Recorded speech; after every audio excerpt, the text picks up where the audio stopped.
Assalamualaikum warahmatullahi wabarakatuh. Perkenalkan, nama saya Nasywa Khoirunnisa dengan NIM A1A2100073. Saya mahasiswi dari Fakultas Sastra, jurusan Sastra Inggris, Universitas Al-Ghifari Bandung. Dan alhamdulillah pada kesempatan kali ini saya bisa menceritakan storytelling dongeng dengan judul The Frog Prince. Dengan begitu, saya mulai. The Frog Prince. One fine evening, a young princess put on her bonnet and cloaks and went out to take a walk by herself in a wood. And when she came to a cool spring of water that rose in the midst of it, she sat herself down to rest a while.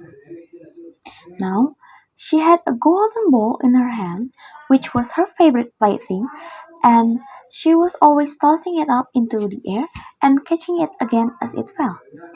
After a time she threw it up so high that she missed catching it as it fell, and the ball bounced away and rolled along upon the ground, till at last it fell down into the spring. The princess looked into the spring after her ball, but it was very deep, so deep that she could not see the bottom of it. Then she began to bewail her loss and said, "Alas, if I could only get my ball again, I will give all my fine clothes and jewels and everything that I have in the world."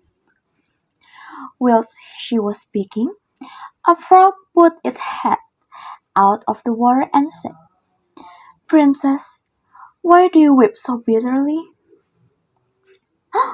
"Alas," said she, "what can you do for me, you nasty frog? My golden ball has fallen into the spring." The frog said, "I want not your pearls and jewels and fine clothes, but if you will love me, and let me live with you and eat from off your golden plate, and sleep upon your bed, I will bring you your bowl again." "What nonsense!" thought the princess. "This silly frog is talking. He can never even get out of the spring to visit me, so he may be able to get my bowl for me, and therefore I will tell him he shall have what he asks." So she said to the frog, "Well, if you will bring me my bowl, I will do all you ask." Then the frog put his head down and dived deep under the water, and after a little while he came up again with the bowl in his mouth and threw it on the edge of the spring. As soon as the young princess saw her bowl, she ran to pick it up, and she was so overjoyed to have it in her hand again that she never thought of the frog, but she ran home with it as fast as she could. The frog called after her, "Stay, princess, and take me with you as you said." But she did not stop to hear a word. The next day, just as Princess had sat down to dinner, she heard a strange noise, tap, flash, tap, flash, as if something was coming up the marble staircase.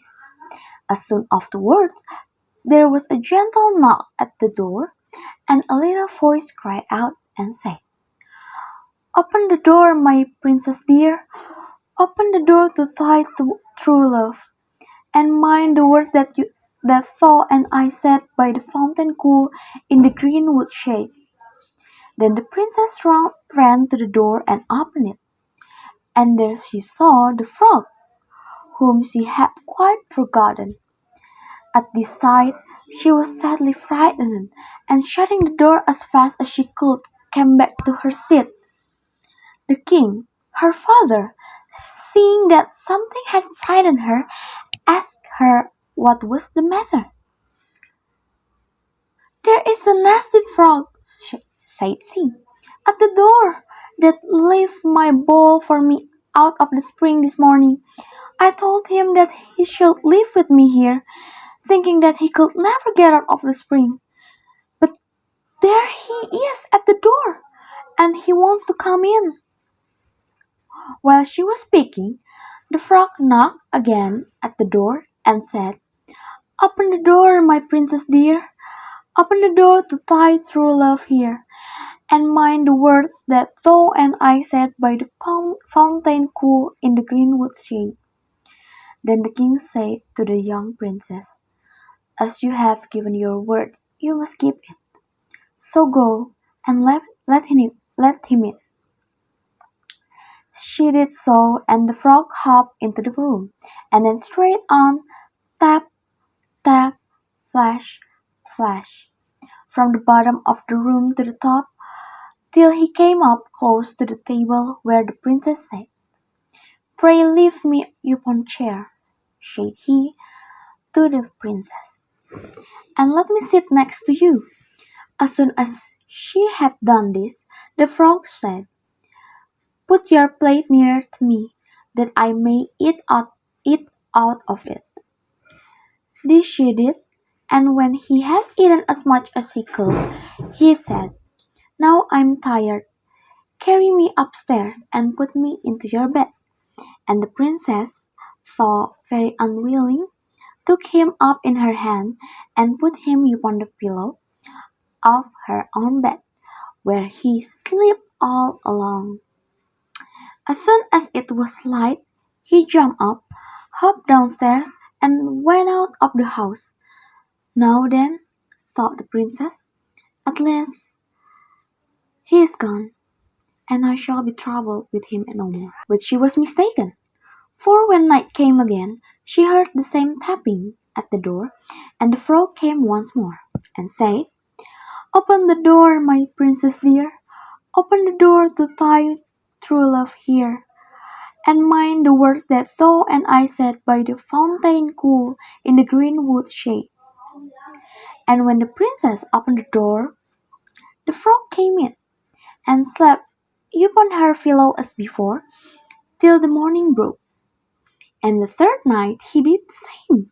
But when the princess awoke on the following morning, she was astonished to see, instead of the frog, a handsome prince gazing on her with the most beautiful eyes she had ever seen, and standing at the head of her bed.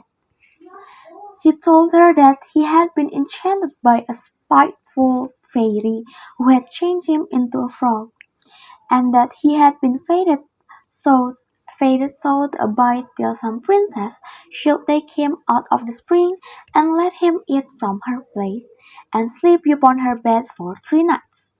You, said the prince, have broken his cruel charm, and now I have nothing to wish for but that you should go with me into my father's kingdom, where is I will marry you and love you as long as you live.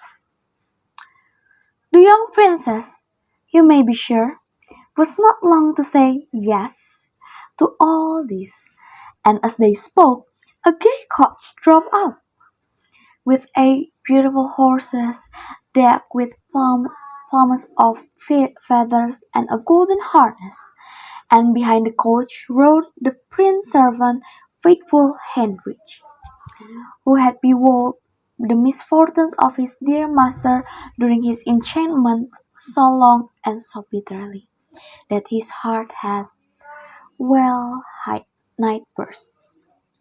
They then took leave of the king, and got into the coach with 8 horses, and all set out, full of joy and merriment, for the prince's kingdom, which they reached safely, and there they lived happily a great many years.